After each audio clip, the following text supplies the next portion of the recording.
think they can. I think they can according to these magical levels, which we're wrong about the music, but are hopefully right about you. So, how have you been doing? Have you been watching these matches so far? I watched my friend Unholy get wrecked like a noob. That I definitely watched. But yeah, that was it. That was pretty interesting. I think he kind of like fell behind it, fortunately. Just wasn't able to stand up on this map, really, in particular, is where it stood out here on Blood Run. it looks like they can't hear me. All right, well. Oh, wait, no. Somebody said yes. Another person said no. I see you on the levels, so either I'm going to sound like a crazy person the whole time. Not really sure. I don't know. I think it'll be okay, though. But here in the warm-up, just wait a second until we have absolute confirmation so we don't sound insane. Okay, I think we got you there, buddy. Yeah, I think I'm in. Okay, all right. I'm plugged in. All right. Jeez, what a struggle, man. Welcome back. What a journey. Thanks, chat. Thanks, chat. Appreciate the love, everybody. Thank you. It's good to have you back, man. So, Dahang's up 1-0. Probably not supremely surprising. But have you been watching him play, or did you watch him play like earlier, where he busted out some sick clutch? Yeah, I was watching Clutch on Blood Covenant. Very good, very good. I love how he's doing the movement and timing it with the shield and coming in hard with the shield and being aggressive. It's just really good play. I'm curious to see how he operates here. Yeah, absolutely. I mean, he didn't pick a clutch here, but you probably heard me talk about it a little bit on stream how I think like EU's adapted more to that than NA has so far, the use of clutch. But it's good to see like a few people aren't sleeping on it like Dahang. But here he brought BJ, Nyx, and Galena, which is a pretty like damage-heavy team. Do you think this is like kind of a common slash good comp for Blood Run? Yeah, actually, I really like Nyx and Galena here. Blazkowicz is kind of a nice little tribal jump there. Blazkowicz is kind of, you know, because of his dual wielding, it's just really a question of whether you like it, and because he's not the tankiest of characters, but he can really dish out damage if you do the. Oh my God, that LG! But he's really tanky. I mean, excuse me. He can really dish out damage if you utilize his ability in the right times. If you don't, then he really doesn't shine that much. If you're not getting the most out of his dual wield. Oh my gosh, this guy's getting. Yeah, no, he's getting, I don't know, handled. Yeah, very, very much handled.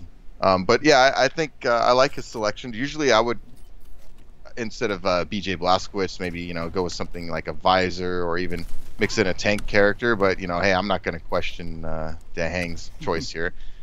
I'm just curious though when the level of competition maybe increases, if you'll go with something different and if he sticks with this lineup or not. Yeah, I feel like if he was really playing to his fullest, he was playing against somebody that was as good as him or better, and he knew it. I feel like he would be playing clutch here specifically, just because of like how we saw him play earlier and how much stronger it was than say maybe his Nyx here, which I feel like might be one of the weakest champions on this lineup for this map right now. He's trying to bait him into this. Oh yeah, he's gonna totem stack him. Yeah. Yeah. I wonder if he wants to try to get a totem kill for the final one, or it seems like he's slow playing this guy a little bit, like just kind of really not. I don't know, not too concerned, I guess would be the way I would say it.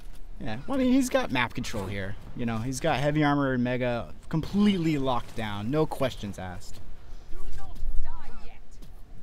Yeah, not much of a. So the guy's not much of a threat right now. No, but it's entirely possible that he could, I mean, if Dahang kind of like slept on it a little bit, let Sen maybe get in a mega or a heavy armor, he could come out of the gate swinging with that BJ dual wield, but he's going to have to really make some plays, especially to get 3 kills in a row against Dahang right now in round 1. I guess one of the, well, he's going to get, one of the things you could do, but he's going to get killed right here. If you're Blazkowicz, I mean, if you're kind of, you could look to kind of basically get him in a bad spot, jumping to heavy armor or whatever, and then if you time the LG, double LG at the right time, you can really dish out damage. But of course, you have to hit the guy, and of course, you need to make sure you're not eating rockets or something in return. So this guy's clearly outmatched. The skill level, you can just see it. I'm watching his, don't do it for the viewers, but I'm watching Sin Menace's point of view here, and he's got a lot to learn. This is in terms of his journey in Quake. So. Well, honestly, it's like the beauty of this system is that anyone can get it in play. Anyone can go up against the crazy players that we have in the current meta, such as like Rapha and Dahang would be the two arguably best in NA, or not the two, but they are in the top 4, top 5, what have you. But everyone's got to start somewhere. Everyone's got to start somewhere. Remember that if you're sitting at home, you just got to get in there and play. You really do have to put in the games. Yeah, absolutely. I mean, this is all part of the process. But yeah, he's. Oh, I'm surprised Dahang missed that one. But yeah, I can see even as the mouse movements, you can kind of. It's interesting, your experience. You kind of see how unsure or unconfident somebody is. Like they really don't know where he wants to go and why. It's more of a random kind of decision than based on a lot of relevant information. Yeah, but if you see his movements there, like he hit on the corner, put some damage into Dahang's back, and then he was able to like wall jump backwards down the hallway, down Mega Hall. And while that's not like mind blowing, it didn't convert into a kill or anything. He's like clearly understands how to move in the game. Like you're saying though, he just doesn't understand why. He doesn't understand like why you would go maybe towards Rocket there, like go around instead of going Mega Hall. Like why would you avoid that at all costs? Well, reasons like this. And that just comes with games played, man. Yeah, absolutely. I mean, reading your opponent and all these different routes, it's really complex when you start breaking it down and all the different scenarios that you can encounter during a match. Being ready for those scenarios and being able to act instinctually rather than thinking about it is also critical. Yep. Sorry. Just trying to crank up the audio there at the end. Prepare to fight. And I got punished. Round begins in 3, 2, 1. Round 3. All right. Fight. Gonna get a little more audio in here for you guys. It's like the hang is lagging a little bit. Almost. Oh, you came back. Yeah, honestly, we've had just all sorts of issues with internet tonight. I don't know if you heard about the problems with Spectrum, but got him point blank on the totem.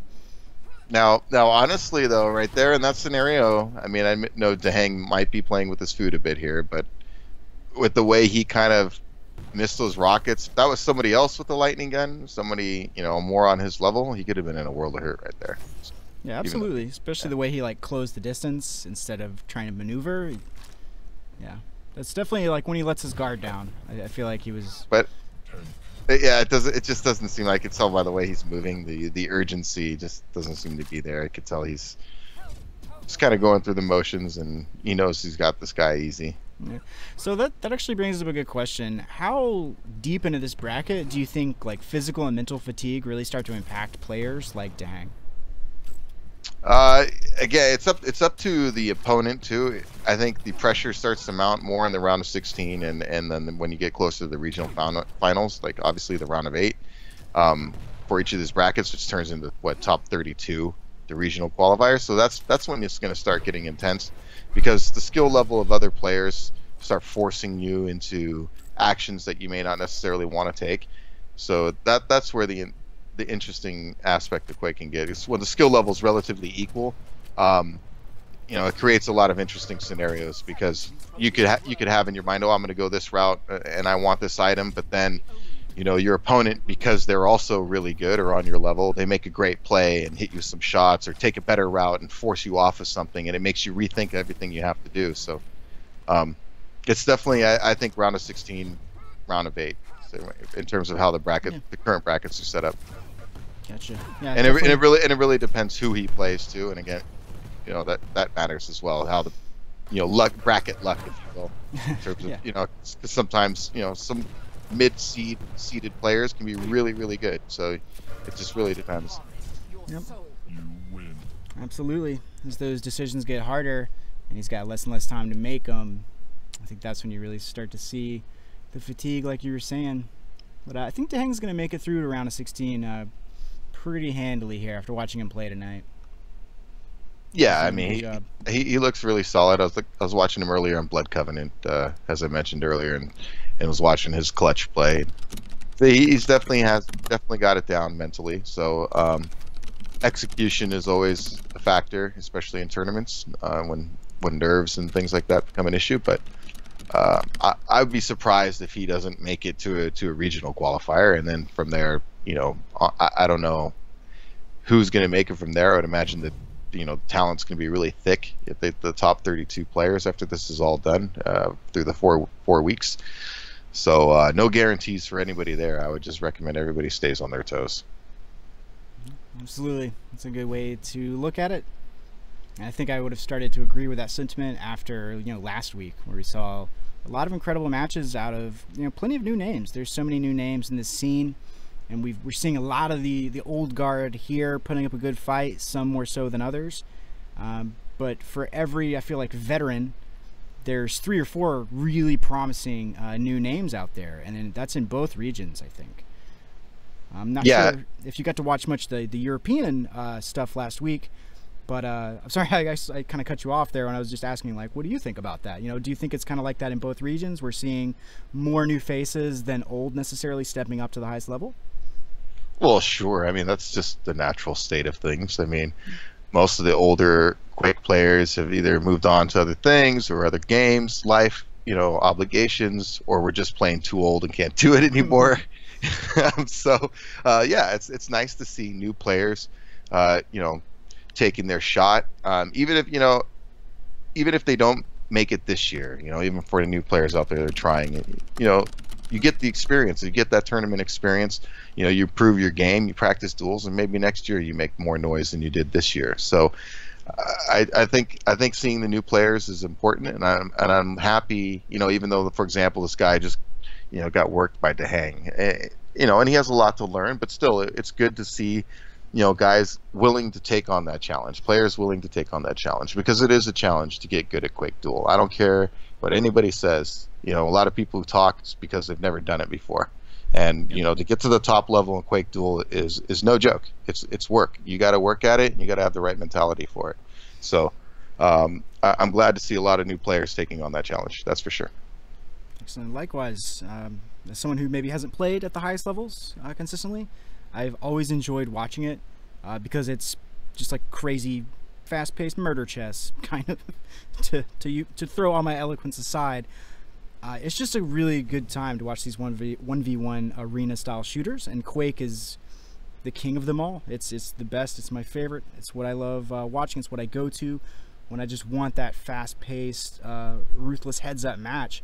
Now in Champions, I feel like it's shifted more towards a mental acuity and mental fortitude or resilience, if you will, because the added layer of depth with the new champions and the choices that brings to the game. It's more than just your mechanical ability to, strafe jump, rocket jump, what have you. Now there's this whole new layer of mind games you're playing with champion selection. So do you think that in Quake Champions we've sort of tipped the Quake scales more so into the mental skill set than the physical skill set that you saw in Quake 2 or Quake 3A? Well, I think it's always had a strong mental aspect, even back in the early iterations of Quake. I think it's always been very mental, and I think the people who have been the best at it have really understood that, and the people who seem to hit their ceiling and can't seem to progress past a certain level always seem to feel like, if only I hit that rail, or if only I hit that rocket, or if only I hit a couple more rails here and there. That's always their reason for losing a match, rather than thinking about the decisions they made and the other aspects of Quake that matter. Champions, I think, is interesting because it does add another layer upon everything, which is, of course, the champion abilities and how that works out. So the thing I like about the champion abilities is because now you have the time. You have to kind of time that as well, right? You have to time, when you get in this next engagement, is that Nyx Ghost Walk up and down? Is that Clutch Shield up or down? So there's another layer to understanding, what state your opponent is in terms of not just their health and armor, but also where their ability is at. And then, of course, you have the hourglasses, which add another thing in terms of running that item. And so now you can change the cooldown on your power up, on your ability and whatnot. So yeah, I think it adds quite a nice layer of complexity on top of a traditional duel. And of course the different armor and HP stacks. There's a lot, the different movement. Definitely a lot involved that you can get into. And I mean, you could sit here, I could theory craft forever. I mean, seriously, there's just a lot of scenarios you could come up with. Yeah. Would you agree that we might have something better to do right this second, though, since we're starting a draft with Rafa and Ruleth? I'm curious if Rafa busts out clutch, just to show everybody what he can do. Although Ruleth is really good too. Looks like he's been putting in some time. I'd be surprised clutch. I like Nyx, Anarchy, some faster characters here. Slash is good. Anybody who can get around the map really well on Sarnath I like. And Visor for me. I'd be surprised if one of these guys didn't go with Visor. Somebody to just track their opponent through a relatively large map, even though you can get everywhere quickly. Absolutely. Nice. There's Nyx and yeah.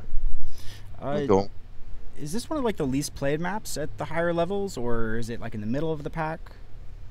I haven't played enough Duel at the higher levels to let you know, man. Okay, cool. These guys. So there's the clutch into a Visor, Ranger clutch Visor, a man after your own heart.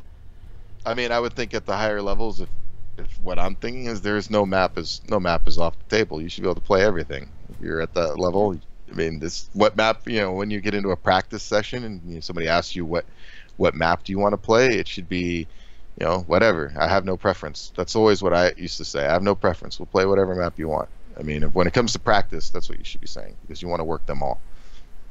Absolutely. You want to get all the experience. You want to see all the scenarios, all the possible draft choices on every possible map, so that you understand everything. And that's kind of what we're doing here on the road to QuakeCon, because this isn't an established game, right? This game's not even really out yet. So we're seeing the meta built. We're seeing the path or the trail blazed before us. And so I'm just really enjoying that aspect of it. I'm really enjoying seeing how the game is changing and then how the players are playing that game as it changes. And I think it's just getting better and better. And by the time we get to QuakeCon, I think we're just going to have a mind-blowingly awesome pool of maps. I think the champion balance is going to be even more on point than it is already. And I'm just really stoked, man. I'm really happy that we've got 2 more weeks of this as well. But round 1, starting off here on Ruins of Sarnath, we're just going to kick it off with Ruleth. Actually, I'm going to switch over to Rapha right quick. I want to see how he's doing tonight, see if he's nice and warmed up. We've been watching the Hang play a little bit. Now it's time to watch. Would you say that Rapha is considered the best player in the game right now, real quick? Well, I mean, in North America. Yeah, I mean, in North America, I mean, you got to go with who was the last QuakeCon champion. I mean, so. They used to ask John Madden, every year in the NFL, who do you think the best team in the NFL is right there this year, John? And he'd just say, who won the Super Bowl last year? I think I'm going to go with them. So that's what I'm going to go with. Until proven otherwise, he's the man to beat. Okay. Well, he's definitely corroborating your theory right now. Really showing us how Ruins is played. Really busting out the stops here on Slash of all champions. I did not expect to see this. That was a slick rocket jump and rail. He knew his opponent didn't have a railgun, and nice little Hollywood shot. I like it because he had low health. It was nice. Yeah, he was 2 rails in on the clutch. There's no way mathematically for that clutch to be above like 60 or 80. So yeah, he knew he had it. But do you see Slash busted out first pick by anybody really often? No, typically not. We saw him we saw Slash once last week. Like I mentioned earlier, mobility on Sarnath is really nice. So Slash isn't a bad pick at all. And a lot of people you'll see will go with Anarchy. Anarchy's a very popular pick as well. But Crouch Slide can work to get you around areas of this map relatively quickly. That's what I'm noticing, and that's I think that's one of the more difficult passives to utilize correctly is the Crouch Slide, because it's not like completely intuitive on how it works on some of these maps, just because of the tight corners, narrow spaces. But yeah, once you get it down, it's one of the better movement mechanics just because of its consistency, I think. And Rafa just kind of cruising through rail there, or sorry, not rail. That's where heavy armor spawns here on Duel, and he was armorless before that, so he was actually. He was actually a little bit behind on the stack, but Ruleth, you can see over there, sort of topside mega health, maybe looking over towards like T-bone area. I think just kind of playing it safe. Going into the second round after you just got more or less obliterated by Slash. Yeah, I can totally respect his decision to slow it down. And how do you think... I want to ask, how do you think you should be playing against Sorlag here, but I have a feeling your answer is just going to be, well, you're really playing just against Rafa at this point. Combo kill. Yeah, little things, like, for example, Rafa put good pressure there at Mega Health. So that it kind of goes back to before that spawn. The spawn before that, they each grabbed their own item. They were both up at roughly the same time. And Rafa kind of used the fact that Ruleth was a little comfortable with the fact that the timers were equal.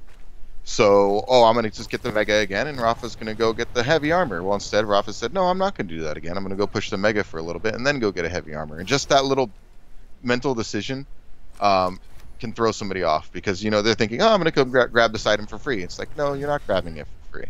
And I'm going to come over here and challenge. And they think you're going to be waiting for some other heavy armor item to spawn. In reality, no, I'm going to let it sit there. So, because they're making it's like it's that chess match again. It's that mental game. Ooh, what a great shot! That was disgusting. Great shot. Yeah. But it's that whole mental approach of okay, well, I think their armor's up. I know the armor's up, so player, my opponent's going to go for that heavy armor, right? Well, if I'm that player, I can say, well, he's going to think that, and because you're going to think that, I'm going to go ambush someone else. Absolutely. Making your opponent make a decision one way or another can be a very powerful tool in and of itself. And we're seeing it here. Rafa with a little change-ups here and there. He does fall. He does fall to Ruleth on that Sorlag, but now he's got the Slash back out. He's looking good. Skimming around Ruins up 2. And I don't think this will go another 2 minutes, but that's what's left on the clock. But Rulet's actually doing a pretty good job of defending this Mega position. Yeah, Rafa was just looking to put some damage on him. He wasn't really looking to actually challenge. Just cruising around, man. It looks so fun, when you pull off like really good crouch slides. It just, I don't know, it feels good. Like, a lot about this game feels mechanically like satisfactory, I guess. Maybe. I don't know. Yeah, I enjoy, like I said, all the different champions and movements. I enjoy it very much. I thought Rafa made an error on his death. He kind of rushed into that LG stream. Got kind of ran into one there. So I'm curious to see how he recovers. It's almost like he miscounted. Like, he miscalculated how much damage he was about to take, or how much damage he could take. Which seems odd, given who he is, but hey, mistakes happen. Anyone can make them. Interesting move there, too, with Slash. Yeah.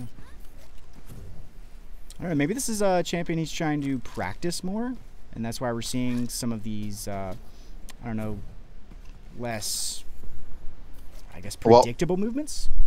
Well, I think it would behoove anybody who's trying to get good at Quake Champions Duel to be versatile with their champion picks. So definitely being able to, you don't want to be like, okay, so you play Anarchy, Anarchy's your champion, but then you have to play somebody else, and you're like at 80% of what you can play as Anarchy. You don't want that kind of a drop off. It's you need to be able to play a variety of champions equally well, or at least mostly equally well. Right, at the very least, you need to understand how they work so you can play against them at the end of the day, right? It certainly helps with dealing with those champions, how they move and how their abilities operate. Yes, it just makes you a better all around player. There's no reason why you shouldn't have any champion that you should play them all. Absolutely. There's 9 out right now. I'm pretty excited to see some more. Rafa finishing off that round. Bringing it to 2-0 here on Ruins of Sarnath. Yeah, he's doing really well. He doesn't seem to be struggling with Ruleth at all. I mean, he's just really reading him, and he's, even when he's not getting the items, he's smart about challenging and just putting some damage on him, just so he doesn't get the full benefit of a major item. So Ruleth is up against it right now in Sarnath. Absolutely. Down 2 rounds. But I still think he's got the lineup to take it. Ranger, Visor, Clutch. All he needs to do is sort of connect the pieces here against Rafa's more, we'll say, mobile sort of assassin team. And I think he could just crush one of these rounds in 30, 45 seconds if he gets good spawns.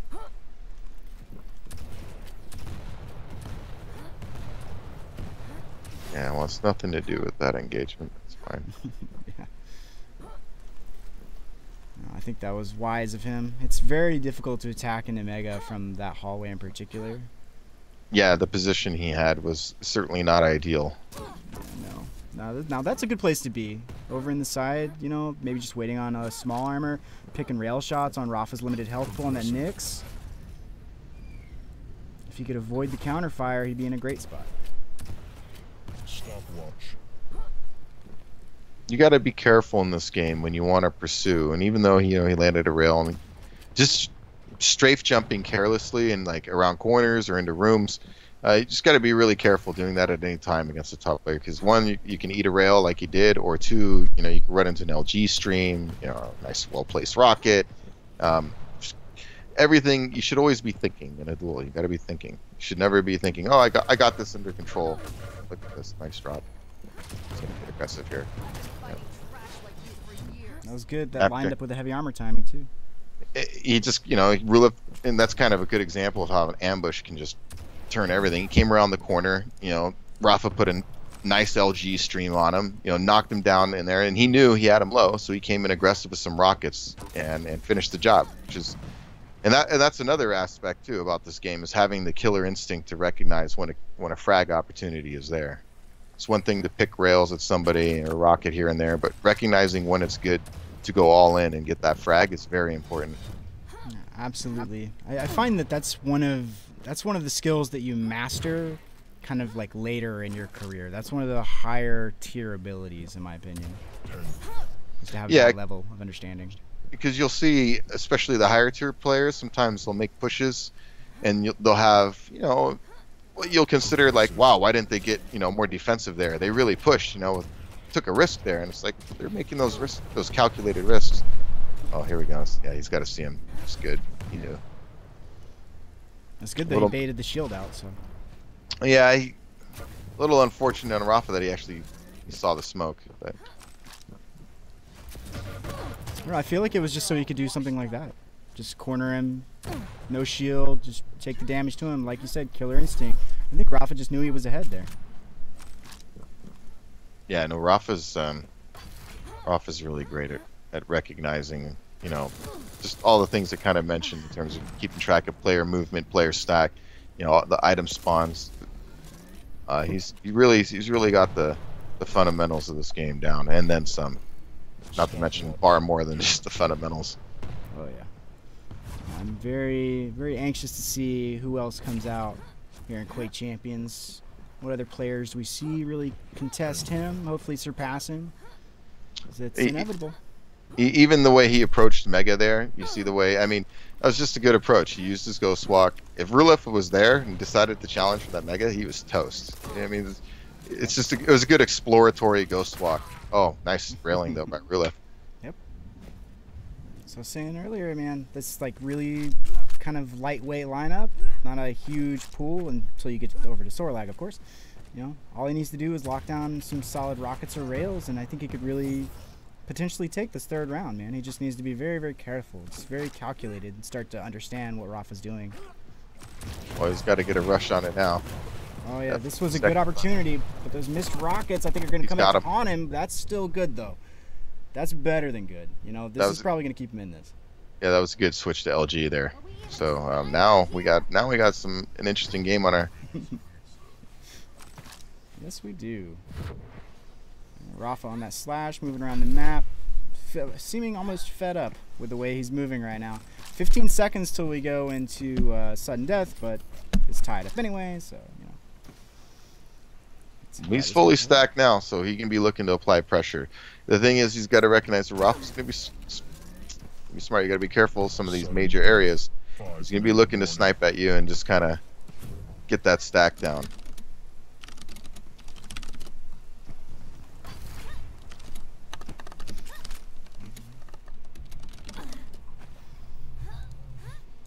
So I would say this is a mistake mathematically by Rafa.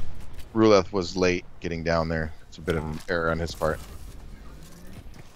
Yep, and I think I just heard his ability, so he's got a few seconds where he can really start to corner Rafa, who counters with an ability of his own, gets through the portal up to Mega. And Ruleth, I think, was in a much more advantageous position even 15 seconds ago than he is now. Oh, you should get the kill here. Oh, great Oh, recovery wow. by Rafa. Yep, hits the rail, pushes him off the ledge, gives him an opportunity to get away. Good read, but Ruleth was ready. Yeah, good way to come down and meet him at heavy armor. Nice rail, nice shot. Shane, Rafa kind of Round begins. got away with one. I thought he was going to die there at the Mega Health fight because Ruleth was coming in hard and put some damage on him. So he kind of bailed himself out with that rail, but you know, Ruleth kept the pressure coming at the heavy armor and got the kill. So here we go. Maybe this is where the comeback starts. Yeah, they all start somewhere. And I dare say Ruleth's looking a lot more comfortable than he was in round 1. You know, that first round versus Slash was a little rough. So I think he's in a much better position now. Although you're starting to see Rafa's movements get a little bit tighter here at the start of this round. I think he's maybe starting to turn the concentration up a little bit. Just for the Ruleth, you know, try not to think about your opponent too much. I mean, just play your game. Try to play within yourself. And try, you know, don't. I mean, I know it's hard, but don't get intimidated.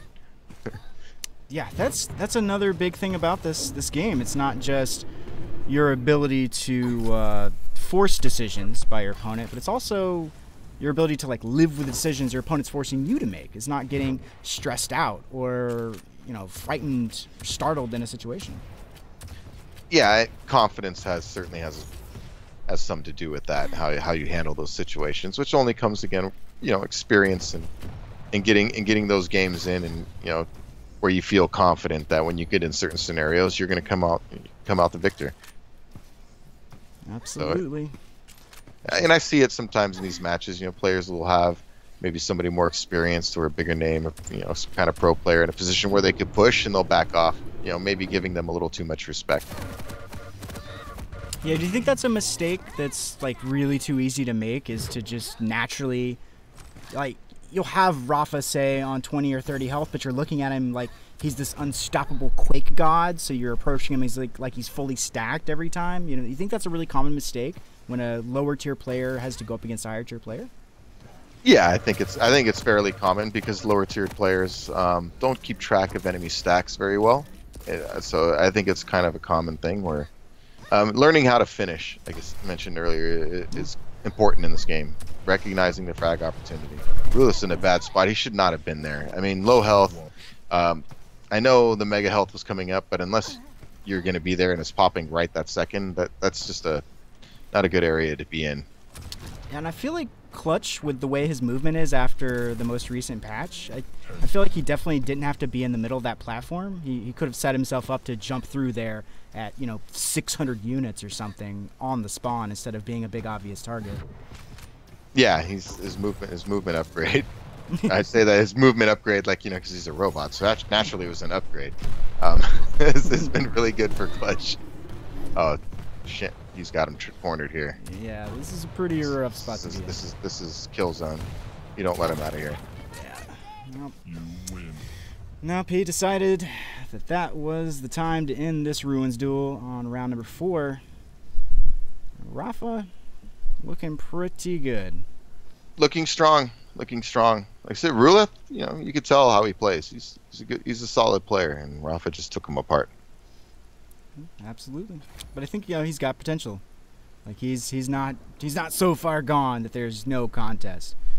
I think maybe on a different map, different day, you know, he could take a game off of him. So we'll have to see what the second map is.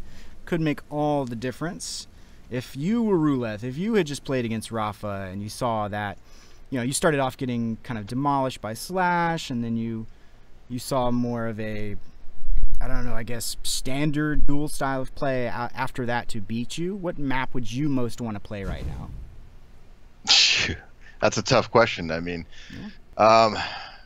it really, you just got to go with whatever your strength is, and not like mentioned, you can't worry about that you're playing Rafa and think, oh, he's going to be good at this map, he's going to be good at that map. You just got to think, what's your best map, and go for it. And you can't really think about all that other stuff. Gotcha. Do you think Blood Run? I agree with Blood Run because I was talking about Clutch on Blood Run earlier. The tight spaces, how you can do that shield rush, and it's extremely effective. I think this is a really good map for his lineup, assuming Rafa were going to play the same lineup again.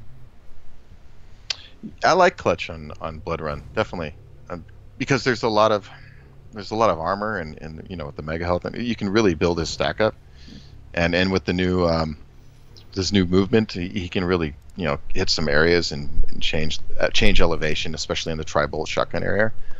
So I'm curious. Galena, I really like the Galena pick by Rafa. Oh yeah. The portals here are really good plays for the totems. Even going into the portals, I really like in certain corners and stuff that people come around, because you're trying to get around the map quickly. It's just a lot of opportunities for Galena play on this map. I expect to see it more pretty common on Blood Run. Yeah, I mean the one that comes to mind is the portal to heavy armor. You're going to be blowing through that portal as fast as you can, depending, but most of the time you are, and you're going to just walk into a face full of totem if you're not careful. Yeah, and even putting it before in the blood pool before you go into that portal, because people come around that corner really fast, because they're trying to get to the heavy armor. That's what they're thinking about, and it's easy to just run right into that totem. Yeah, that is a pretty rough little blind corner. Come in, it's like past rail, basically under where he is now. Yeah, I haven't seen. I don't think I've seen Galena be as impactful on other maps as I have like this one, honestly. I think she's fairly effective on Corrupted Keep as well. It has some, the LG portal, and it's a smaller map, so when people make these pushes, because it's all LG and RL, you get an RL fight, it's kind of nice. You can throw down a totem right at their feet. So I think we haven't seen the last of Galena. I'm like, as things progress over these months, I'm curious to see how inventive people get with all these abilities and different champions. Oh yeah, there's gonna be balance tweaks here and there. There's gonna be potentially new champions in the nearly foreseeable future. It's only gonna get better from here, I think. It's already pretty darn good, so that bodes well for us by the time we hit QuakeCon. This is interesting right here. What, Rafa waiting all that time for armor, or do you think that's part of a little mind game? It's early on. You're just trying to, get your stack, and you don't want to do anything foolish in this very first engagement. This first engagement's huge, because you both kind of start off with something. So both of them kind of run around and got their arsenal. Who can set themselves up to really get control of both major items, because somebody's going to lose this engagement, is going to have to run for the light armors and stuff in the back while somebody else gets control. So it's going to be a rough push here. This shouldn't do this. Oh, yeah. I'm surprised Rafa didn't have a rocket out right there. Oh, jeez, living, I mean, just by the most narrow of margins there. So I like Anarchy plays here just because of how well he can skirmish and how well he can pop you off power-ups with rockets and then get away. But you're right, I'm really surprised that there wasn't a rocket waiting for him coming around that corner in Omega. Could have easily finished there, but a shotgun to the face is just as good. Wonderful shotgun by Shane. And again, Ruleth kind of coming around a corner carelessly right into his opponent. It's just, I mean, obviously, right, if he knew Rafa was there, the shotgun doesn't come around like that. So that's poor tracking on his part. Yeah. I think it almost comes back to like the very beginning where he's sitting up here waiting for armor. I feel like he's such a good player, Rafa, that he's sort of setting you up for these moves, minutes ahead of time. And it really felt like he was always pushing Ruleth into taking that side stair to rocket, that sort of shortcut where Rafa hadn't been yet, but then he was waiting in a perfect position at the right time. I think that's one of his biggest strengths, is the way he plays. The like colder zones in a map if you were using heat maps.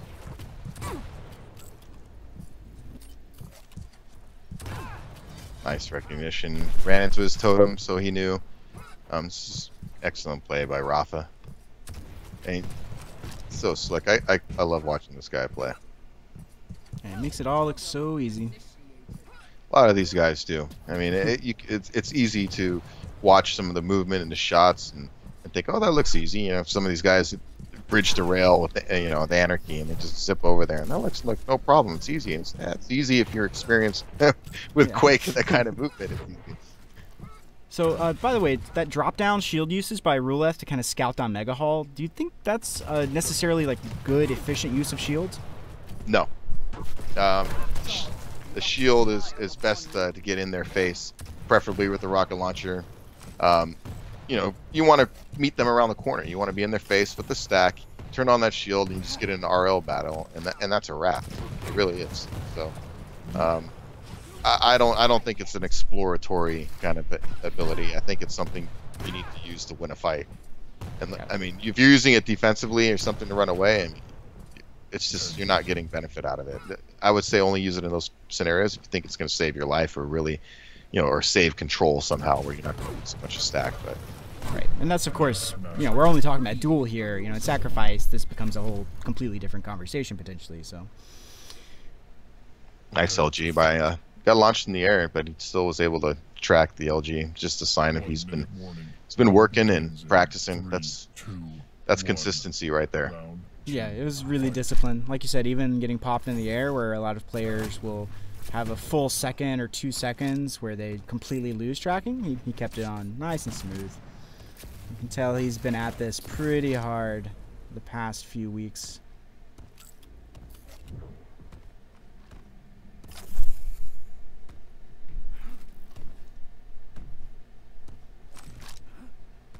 Busting out the Ranger first time. I like that. Going into the second round, changing it up a little bit. And Dire Orb's so good here. Now, Ruleth made a little error there. He got kind of goaded into a fight. And I mentioned the last time, I think it might have been with Jahar last week, but going on those platforms, tri-bolt or shotgun, and not having a lightning gun is very, very dangerous because it is a good LG lineup point, and he paid for that. Yeah, with the lightning gun. Absolutely, and that was one of the initial engagements, which, you know, like you said, are extremely important in a duel.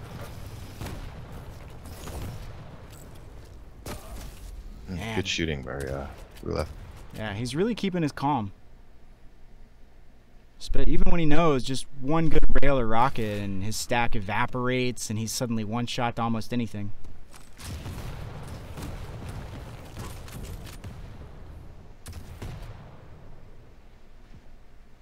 And if he's not careful.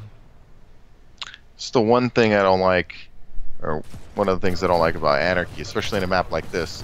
You see how limited he is with this stack. So Blood Run, in my opinion, there are a lot of corners and situations where you're going to be flying around the map and using rockets. And I just don't feel a lighter character who, you know, Nyx on one hand has Ghost Walk, so you can choose your engagement a little bit. But Anarchy, you know, they fly. Typically, an Anarchy player is going to fly around the map really fast and come around those corners, you know, blazing 100 miles per hour, and you don't really have the time to react. If you get hit with one good rocket, you're in hurting really critical shape. Oh yeah. Yeah, you can't take 2 direct rockets as Anarchy. It's just not in the cards.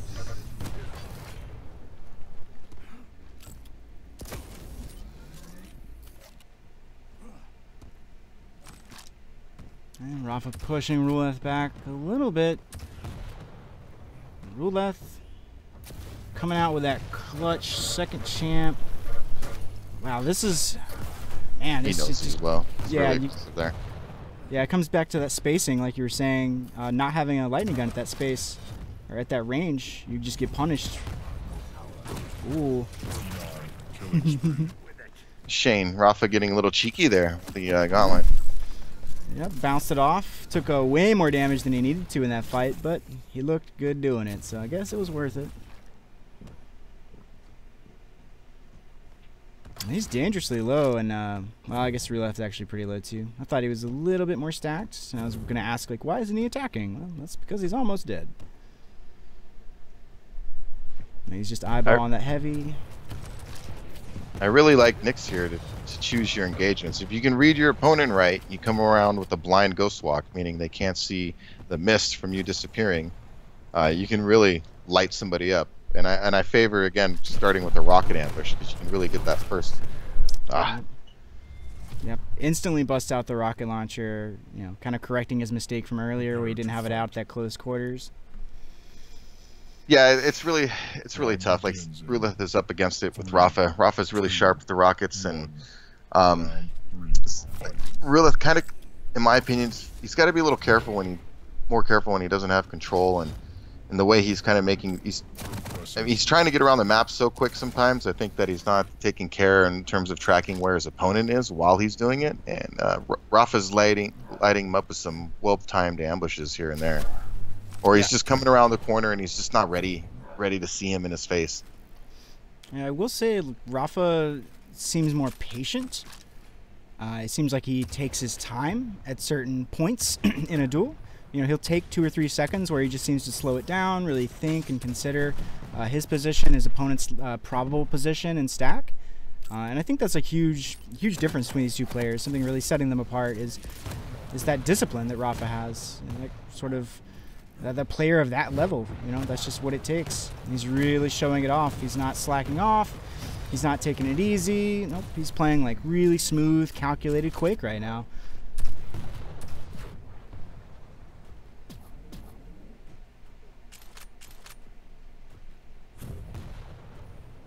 I think Rulet's going to have a nearly impossible time killing a Rafa clutch with an Anarchy, you know? Do it right here. He died at the same time. That's again curse. Again, there's that minimal stack. So come flying around the corner, you know, getting in an RL battle and you're an Anarchy. It's just it's not ideal. It's definitely not ideal. Well, I'm glad he got a kill out of it. I'm glad he was able to trade, because otherwise, you know, that puts you in a pretty bad spot for this round, losing your Anarchy for nothing.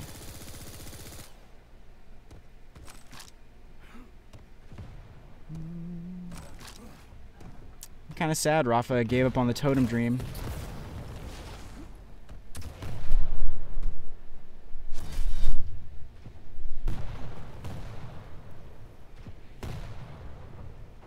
And he knows, you know, he heard the clutch up top. He knows he can take his time. Grab the Mega right there. Easy read towards Rocket. And yeah, he should be able to pressure Ruleth here in the next like 5 or 10 seconds and convert this into a kill if he just controls it like he is. Yeah, he's definitely wearing him down. He's going to take this next couple spawns. He's knowing him. He'll probably play it a little safe, and he'll come fight with this Mega. If Ruleth is foolish enough to be down there, this is definitely a frag opportunity for Rafa. He's going to go for that Mega. He didn't even peek it, so he wasn't worried, but he knows he's going to be back down there in a second. He spots Ruleth up top, which is, ooh, that's really risky. Would have liked to see a rail in the back and then Ruleth getting out of dodge there. Good timing by Ruleth. Good steal. Oh yeah. Oh, taking too much damage without that shield up though.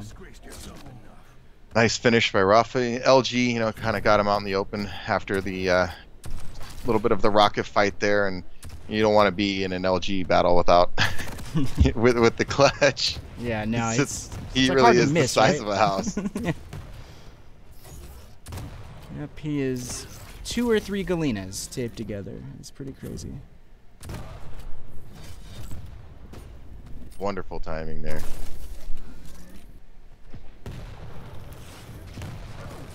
Yeah, we're definitely a little bit later in this round. Ooh. That dire orb might have almost cost him. Good Yep. finish with the shotgun. Yeah, the dire orb, you know, has a little bit of a reload timer too as well for people who don't know. So you throw that dire orb, you can't weapon switch right away. You have to wait about a second or so, and then you can actually switch. So you got to be careful sometimes throwing that in close combat because you can't shoot or go to rockets at the same time. But solid win by Rafa. Not surprised. I mean, granted, props to Ruleth for giving his best shot. You know, he's really up against it. I mean, this is somebody with a lot of tournament experience, somebody who knows how to win. So, you know, good job. And Rafa's obviously ready to play. Absolutely. I mean, Ruleth actually took a round off in Mount Ruins, so, you know, huge props to him. I think he's definitely in the right spot to be in this qualifier. And, yeah, I wouldn't be surprised if we see him qualify in the 3rd or 4th week. Just a little more practice, play like that. You know, you could definitely make it to top 32 and then potentially even the top 12 from NA. So hope to see more of him. But I think for the time being, we're going to kick it over to a break while we get our second match lined up. Stick with us, guys. This is week 2, day 1 of North American QWC online qualifiers. I am Luke Bodenheimer, and joining me is Victor Quadra, better known as Machiavelli, and we will be right back in just a few moments with your next match.